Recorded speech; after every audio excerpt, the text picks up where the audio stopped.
Hi guys, today we are going to learn the most important vocabularies. आज हम लोग बहुत ही इंपॉर्टेंट vocabularies सीखने वाले हैं। जैसे कि मैं आपको एक क्वेश्चन पूछता हूं, क्या आप इस सेंटेंस को इंग्लिश में ट्रांसलेट कर सकते हैं? जैसे कि मैं कुछ भी करूं तुमसे मतलब, इसको हम लोग इंग्लिश में कैसे बोलेंगे? क्या आप इसको इंग्लिश में चेंज कर सकते हैं? मैं कुछ भी करूं तुमसे मतलब, how to change this sentence into English? I'll give you 10 seconds. क्या आपको आता है इस सेंटेंस को इंग्लिश में चेंज करना? If you know, it is far better. If you don't know, don't worry. I will make you understand how to tell this thing in English. मैं कुछ भी करूं तुमसे मतलब, इसको इंग्लिश में कैसे बोलते हैं? तो मैं बहुत ही इंपॉर्टेंट वोकैबुलरी सिखाने वाला हूं आज, तो आप ध्यान से सुनिएगा।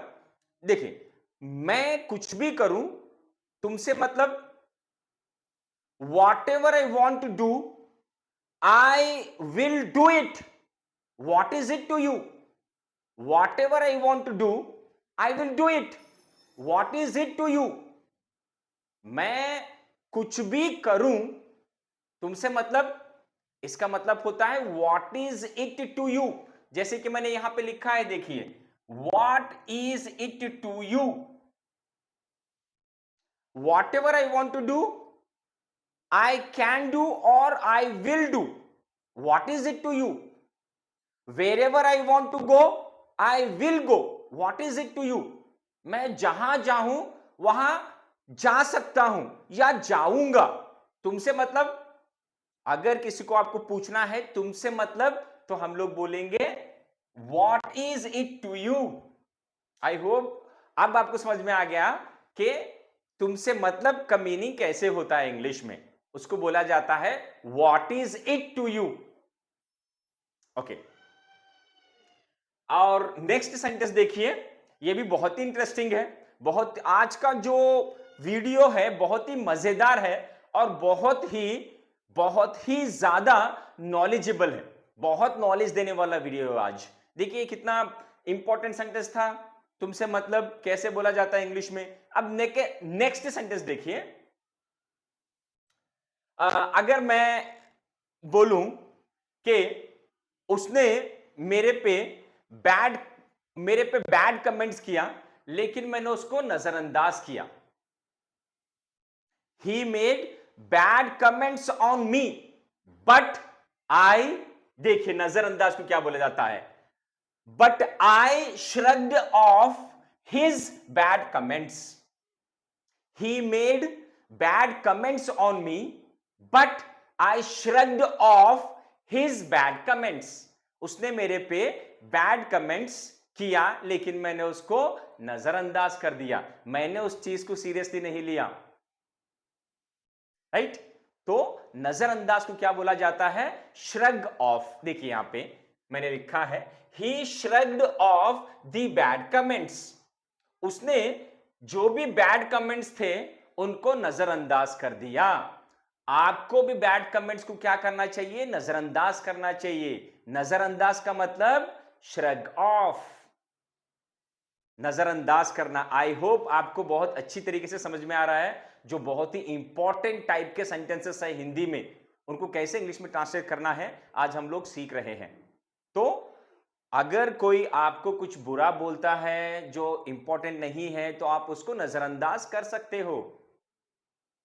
एक एग्जांपल देखिए, वो मेरे बारे में बुरा बोल रहा था। वो लोगों को मेरे बारे में गलत न्यूज दे रहा था, मेरे बारे में र्यूमर फैला रहा था, अफवाह फैला रहा था। अब उसको अपना अफवाह फैलाने दो, मैं तो उसको नजरअंदाज कर दूंगा, क्योंकि वो रियलिटी है नहीं और लोग जानते भी हैं। तो आप बोल सकते हैं श्रग ऑफ मतलब नजरअंदाज कर देना। अब थर्ड सेंटेंस पे आते हैं। देखिए, कभी कभी हमें इतना गुस्सा आता है, जब तक हम वो गुस्सा किसी के ऊपर उतारते नहीं, तब तक हमें सुकून नहीं मिलता। तो गुस्सा किसी के ऊपर उतारने को क्या बोला जाता है? कोई आइडिया है आपको? मैंने उस लड़के के ऊपर अपना सारा गुस्सा उतार दिया। कैसे बोलेंगे इंग्लिश में? Do you know this? क्या आपको आता है? If you know it is far better. अगर आपको आता है तो बहुत अच्छी बात है, अगर आपको नहीं आता है तो मैं हूं ना सिखाने के लिए। So you just pay heed to this thing. देखिए, be all ears to me. I vented my frustration on him. I vented, देखिए वेंट, ये वेंट कैसा है? VENT है। देखिए, I vented my frustration on him, मैंने अपना सारा गुस्सा उस पर निकाल दिया। कभी कभी इंसान को बहुत गुस्सा आता है, वो किसी ना किसी के ऊपर गुस्सा निकालना चाहता है, तो गुस्सा किसी के ऊपर निकालने को बोला जाता है वेंट। VENT, vent. देखिए, I vented my frustration on him, मैंने अपना सारा गुस्सा उसके ऊपर निकाल दिया। देखिए, काफी इंटरेस्टिंग सेंटेंसेस बोल रहा हूं मैं, कोई ऐसे ही आलतू फालतू सेंटेंस नहीं बता रहा मैं, जो सबसे ज्यादा इंपॉर्टेंट है और उनको इंग्लिश में ट्रांसलेट करने के लिए बहुत मुश्किल होता है लोगों को, तो वो सारे सेंटेंस मैं आपके ट्रांसलेट कर रहा हूं इंग्लिश में। इसके अलावा भी if you have any questions, you can send your questions in comment box and I will translate them into English. Don't worry about this thing, right? फिर भी आपको कोई डाउट है, कोई कंफ्यूजन है, किसी सेंटेंस को कैसे इंग्लिश में ट्रांसलेट करते हैं, उन सारी चीजों का आपको पूछना है तो आप मुझे कमेंट बॉक्स में लिखकर भेजिए और मैं आपको आंसर दे दूंगा। देखिए, अब चौथे सेंटेंस पे आते हैं। अगर किसी को कुछ याद नहीं आ रहा है, वो भूल गया है, हम ट्राई कर रहे हैं उसको याद दिलाना उस चीज के बारे में। अगर एक आदमी है, वो पहले कुछ हुआ था उसको भूल गया है, हम उसको ट्राई कर रहे हैं याद दिलाने के लिए उस चीज के बारे में। किसी को कुछ याद दिलाने के लिए मदद करना है तो हम लोग इंग्लिश में कैसे बोलते हैं? किसी को किसी चीज के बारे में याद करने के लिए हम उसकी मदद कर रहे हैं, कुछ हिंट्स दे रहे हैं, कुछ क्लू दे रहे हैं ताकि उसको याद आ जाए। तो किसी को याद, वापस उस चीज को याद करने के लिए मदद करने को हम लोग क्या बोलते हैं? देखिए, मैं यहां पे एक सेंटेंस लिख चुका हूं already. I think I can jog your memory. I think I can jog your memory. मुझे लगता है कि मैं तुम्हें, जो चीज भूल चुके हो ना, उसको याद दिलाने के लिए मैं आपकी मदद कर सकता हूं। मुझे लगता है जो चीज आप भूल गए हैं ना, उसको याद दिलाने के लिए मैं तुम्हारी मदद कर सकता हूं। उसको बोला जाता है जॉग, GOG, जॉग। अरे, वो उस चीज के बारे में भूल गई थी और मैंने उसको उस चीज के बारे में याद दिलाने के लिए मदद किया, मैंने उसकी मदद की। तो इसको कैसे इंग्लिश में बोलोगे? आप कमेंट बॉक्स में लिखकर भेज दीजिए। So get to the next sentence. यहां पे देखिए, कभी कभी आप, you mind your own business, आप अपने चीजों में, you sit by yourself, आप अपने आप बैठे हुए हैं, लेकिन कोई आकर आपको खामखा गुस्सा दिला रहा है। आपको कोई खामखा गुस्सा दिला रहा है तो आप उसको बोल रहे हैं मुझे गुस्सा मत दिलाओ। आप क्या बोल रहे हैं? मुझे गुस्सा मत दिलाओ। इसको इंग्लिश में कैसे बोलते हैं? तुम मुझे गुस्सा दिला रहे हो, मुझे गुस्सा मत दिलाओ। कैसे बोलेंगे? देखिए, यहां पे आसान है अगर आप समझेंगे तो। Don't get on my nerves, it is better for you, don't get on my nerves. तुम्हारे लिए अच्छा है कि तुम मुझे गुस्सा मत दिलाओ। कैसे बोलोगे? आप किसी को बोलना है कि तुम मुझे गुस्सा मत दिलाओ, तुम मुझे गुस्सा दिला रहे हो, तुम मुझे गुस्सा दिला रहे हो। You are getting on my nerves. कैसे बोला जाता है? You are getting on my nerves, तुम मुझे गुस्सा दिला रहे हो। And the consequences will be very dire for you, don't mess with me. देखिए, आगे बहुत मुश्किल हो जाएगा तुम्हें अगर तुम मुझे गुस्सा दिलाओगे। So you will face dire consequences, तुम्हें बहुत पछताना पड़ेगा। You will face dire consequences, तुम्हें बहुत मुश्किल हो जाएगा आगे। तो कैसे बोलेंगे? You will face dire consequences, ऐसे बोला जाता है। देखिए अब नेक्स्ट यहां पे देखिए, अगर कोई आदमी किसी और के बारे में भड़का रहा है, देखिए वो लड़की मुझे तुम्हारे अगेंस्ट भड़का रही है। हम दोनों दोस्त हैं लेकिन वो लड़की मुझे तुम्हारे खिलाफ भड़का रही है। अब इसको इंग्लिश में कैसे बोलते हैं? वो लड़की मुझे तुम्हारे खिलाफ भड़का रही है। किसी को किसी के खिलाफ भड़काना, इसको इंग्लिश में कैसे बोलते हैं? Do you have any idea कि इसको इंग्लिश में कैसे बोला जाता है? किसी को किसी के खिलाफ भड़काना, वो लड़की तुम्हें तुम्हारे दोस्त के खिलाफ भड़का रही है, इसको इंग्लिश में कैसे बोलते हैं? सोचिए, अगर आपका आंसर आता है तो।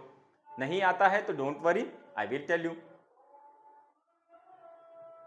चलो कोई बात नहीं, मैं ही बता देता हूं इसको। देखिए मैंने ऑलरेडी एक सेंटेंस लिखा हुआ है यहां पे, Pooja turned me against you. Turn against बोला जाता है किसी के खिलाफ भड़काने को।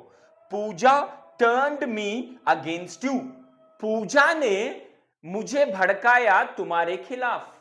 Pooja turned me against you, Pooja ने मुझे भड़काया तुम्हारे खिलाफ, ऐसे बोला जाता है, टर्न अगेंस्ट। और एक लास्ट, अब बस झगड़ा उगड़ा छोड़ दीजिए, दोस्त बन जाइए। आप दोनों, हम दोनों दोस्त बन चुके हैं, हम दोनों ने झगड़ा छोड़कर दोस्त बन गए हैं। अब आपको किसी को बोलना है, दो बच्चे लड़ रहे हैं, तो आप उनको जाकर बोल रहे हैं आपको झगड़ा नहीं करना है, आपको दोस्ती कर लेना चाहिए, आपको एक दूसरे के साथ दोस्ती कर लेना चाहिए। कैसे बोलोगे झगड़ा छोड़कर दोस्ती कर लेना चाहिए? आप झगड़ा मत करो, दोस्त बन जाओ। देखिए इसको बोला जाता है। और एक यहां पे मैं आपको एक इंपॉर्टेंट बात बोलना चाहता हूं।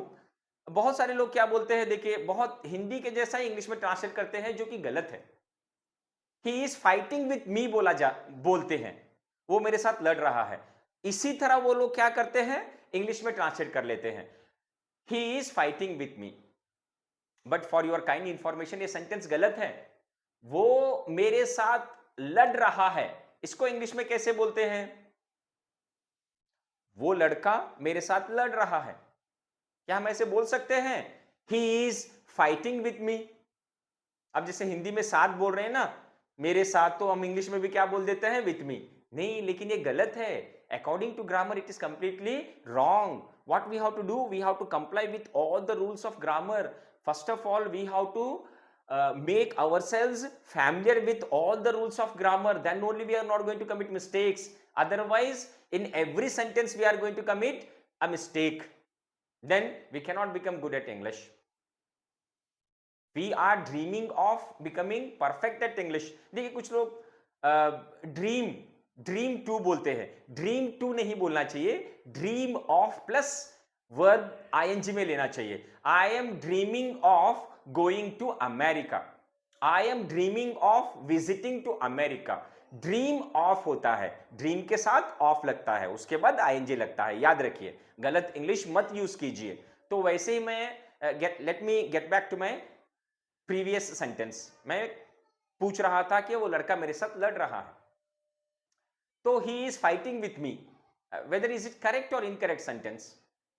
नहीं, ये गलत है, हम विथ नहीं ले सकते ग्रामर के हिसाब से। ही is fighting me, I am fighting him, with नहीं आता। सुनने में इट साउंड्स कंप्लीटली रॉन्ग, ऐसे लगता है कि ऐसे कैसे साथ नहीं आ सकता, साथ आना चाहिए, गलत लगता है इंग्लिश में, लेकिन ऐसा है नहीं। विथ नहीं आता अंदर, ग्रामर के अंदर हमें ग्रामर के साथ इंग्लिश बात करना चाहिए, तभी हम इंग्लिश में परफेक्ट बन सकते हैं। तो फाइट के साथ विथ नहीं लेते, ही इज फाइटिंग मी। बहुत ही शॉकिंग है ना, बहुत मैक्सिमम लोग ऐसे यूज करते हैं, ही इज फाइटिंग विथ मी, लेकिन ये गलत है, याद रखिए। विथ यहां पे नहीं आता फाइट के साथ, ही इज फाइटिंग मी, यही सही है ग्रामर के हिसाब से। चलो ठीक है, बहुत ही शॉकिंग सेंटेंस सिखा चुका हूं मैं आज आपको। आई होप अब आप इंग्लिश अच्छे से यूज करेंगे, गलती नहीं करेंगे। तो लास्ट में एक में आप दोनों दोस्ती कर लीजिए, मतलब उन्होंने दोस्ती कर लिया। They made peace with each other, they made peace with each other.